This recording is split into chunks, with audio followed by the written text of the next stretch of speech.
आता लाडक्या बहिणींना ई-केवायसी पूर्ण करणं अनिवार्य आहे। ही केवायसी पूर्ण केली नाही तर यापुढे 1500 रुपये मिळणार नाही।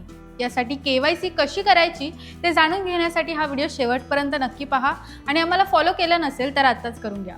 प्रथम मुख्यमंत्री माझी लाडकी बहीण योजनेच्या ladkibahn.maharashtra.gov.in वेबसाईटला भेट द्यायची आहे। मुख्यमंत्री माझी लाडकी बहीण योजना लाभार्थी ई-केवायसी प्रक्रिया पूर्ण करण्यासाठी या पर्यायावर क्लिक करा। त्यानंतर नवीन वेब पेज ओपन होईल। इथे लाभार्थी महिलेचा आधार क्रमांक आणि कॅप्चा कोड टाकून सबमिट करा।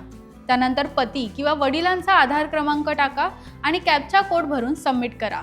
त्यानंतर तुम्हाला तुमची केवायसी पूर्ण झाली आहे की अपूर्ण आहे ते समजेल। जर अपूर्ण असेल तर पुन्हा लाभार्थी महिलेचा आधार क्रमांक टाका आणि कॅप्चा कोड भरून सबमिट करा। त्यानंतर पती किंवा वडिलांचा आधार क्रमांक टाका आणि कॅप्चा कोड भरून सबमिट करा। त्यानंतर जात प्रवर्ग पर्याय निवडा आणि डिक्लेरेशन सबमिट करा। त्यानंतर तुमची केवायसीची प्रोसेस आहे ती सुरू होईल।